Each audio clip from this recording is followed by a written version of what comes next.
Yes students, एक concept के साथ और इसको बहुत क्लियर मैं एक्सप्लेन कर दूं आपको। आपके बोर्ड पर 3 डायग्राम बने हुए हैं। 3 सिलिंड्रिकल बॉडीज हैं। ये खास क्या बात है कि ये तीनों मटेरियल सेम है। मटेरियल क्या है? सेम। तो कंसिस्ट ऑफ सेम मटेरियल, याद रखिएगा, consist of same material.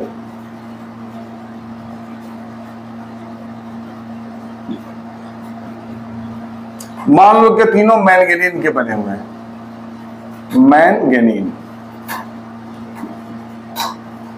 Manganese एक एलॉय है कई तरह के मेटल्स का, तो तीनों बने हुए। अब जरा गौर से देखिए, ये जो है नंबर 1,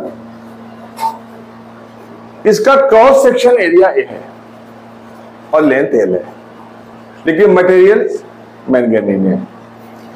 इसका एरिया हमने कम कर दिया, cross section area. Cross section area ही होता है, गोल वाला एरिया।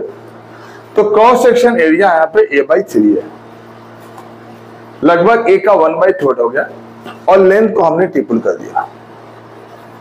ये भी मैंगनीज का बना हुआ है। तीसरा, हमने इसके एरिया को पहले का ट्रिपल कर दिया, 3 गुना कर दिया, और लेंथ को रिड्यूस करके 1/3 कर दिया।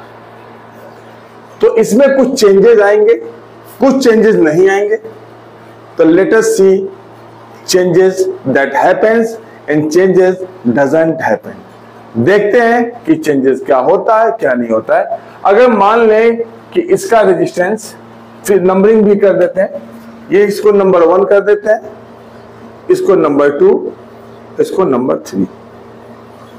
नंबर 1 का रेजिस्टेंस RA है, और रेजिस्टिविटी रो ए, ये सिंबल को रो बोलते हैं। ये जो सिंबल है आप जानते होंगे, इस सिंबल को रो बोलते हैं, रो। तो रो ए है। सेकेंड जो कंडक्टर है मैंगनीज, सेम कंडक्टर, इसका रेजिस्टेंस RB है और रेजिस्टिविटी रो भी है। यहां पर इसका रेजिस्टेंस RC है और रेजिस्टिविटी रो C है। मटेरियल सेम है, डायमेंशन अलग अलग है।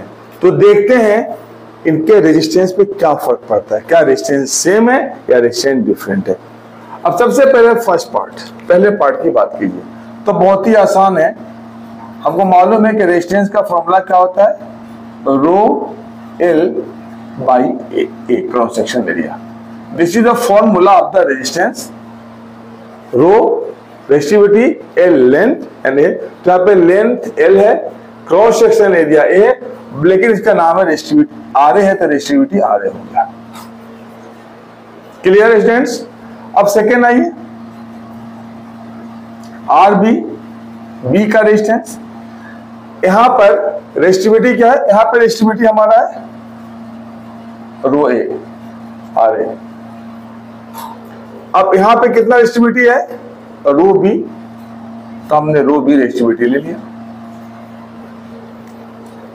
लेंथ 3N और एरिया A/3। तो RB कितना हो गया? 9 rho B L/A। Third one, resistance RC, resistivity rho C resistivity है, लेंथ L/3 और एरिया 3A। अब देखिए RC कितना हो गया? 1/9 रो C L/A। अब यहां पे एक सवाल उठता है सबसे पहले कि रो A, रो B और रो C में क्या रिलेशन होगा। तो rho A equal to rho B equal to rho C and that is the rho. Resistivity doesn't depend upon the length and cross section area. अगर मटेरियल सेम है तो पता है कि उसकी रेजिस्टिविटी सेम होगी। अगर मैंगनीन है, इतना बड़ा हो, इतना मोटा हो, इतना बड़ा हो, कुछ भी हो, अगर मैंगनीन है तो उसकी रेजिस्टिविटी सेम होगी। अगर कॉपर के हजारों हमारे पास अगर रेजिस्टेंस है, लेकिन सब की रेजिस्टिविटी सेम होगी, क्योंकि रेजिस्टिविटी साइज पर, लेंथ पर, एरिया पे नहीं डिपेंड करता है और नेचर ऑफ मटेरियल पे डिपेंड करता है। तो तीनों मैंगनीन है तो तीनों की रेजिस्टिविटी सेम होगी, ऑल हैव सेम रेजिस्टिविटी। इसका मतलब ये होगा कि नेक्स्ट स्टेप में जो हमारा आरए है in number 1, R A equal to rho L by A, इसको हमने इक्वेशन 1 डाल दिया। R B equal to rho, और कितना है 9, ये आर बी कितना है 9, ये रो भी है, ये रो हो जाएगा रो एल बाई ए। अब गौर से देखिए, रो एल बाई ए किसके बराबर है, आर ए के बराबर। तो R B equal to 9 R A. R B ये जो है इससे 9 टाइम्स है, पहले वाले से दूसरा 9 टाइम्स है। अब आइए ये सेकेंड था हमारा ना, third RC.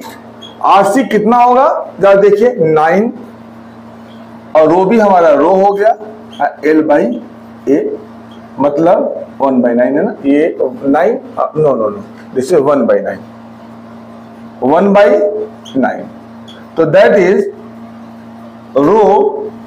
Rho L A. तो रो एल ए किसके बराबर है यहाँ पे, रो एल ए इक्वल है हमारा किसके, आर ए के, तो आर ए बाई 9।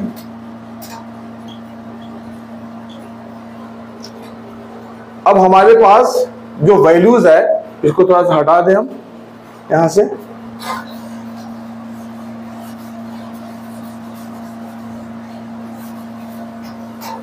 अब हमारे पास जो रेजिस्टेंस आ गए वो कितने आ गए, R A 9 R A and 1/9 R ए।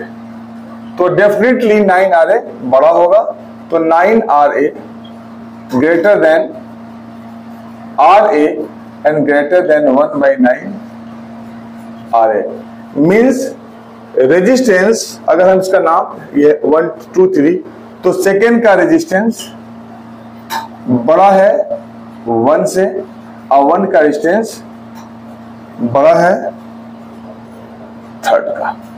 मतलब हाईएस्ट नंबर 1 पे रेजिस्टेंस इसका होगा, नंबर 2 पे रेजिस्टेंस इसका होगा, और नंबर 3 पे रेजिस्टेंस इसका होगा। सबसे ज्यादा रेजिस्टेंस इसका, उसके बाद सेकेंड का, और उसके बाद सबसे पहले सेकेंड का, उसके बाद फर्स्ट का, उसके बाद थर्ड का, जबकि दोनों के रेजिस्टिविटी क्या होगी, सेम। तो होप कुछ कंसेप्ट आपका क्लियर हुआ होगा, और पहले से क्लियर होगा तो आपका रिवीजन हुआ होगा। Have a good time students, see you again.